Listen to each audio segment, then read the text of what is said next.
खालिस प्योर को कहते हैं। इखलास के मानी प्योरिटी, किसी के लिए इंसान का खालिस हो जाना। और यह सिर्फ अल्लाह ताला के शायान शान है। सूरत इखलास सिर्फ अल्लाह के लिए है। लेकिन ये पता नहीं कहां से मुहावरा बन गया कि हमने खत के आखिर में अपने आप को हर एक के लिए लिखना शुरू कर दिया, आपका मुखलिस, आपका मुखलिस।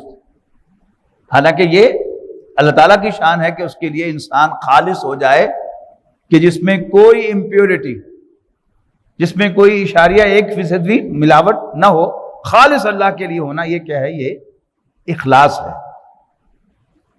और सूरह इखलास अल्लाह के लिए है। उसमें कहीं कोई आपको इम्प्योरिटी नजर आती है?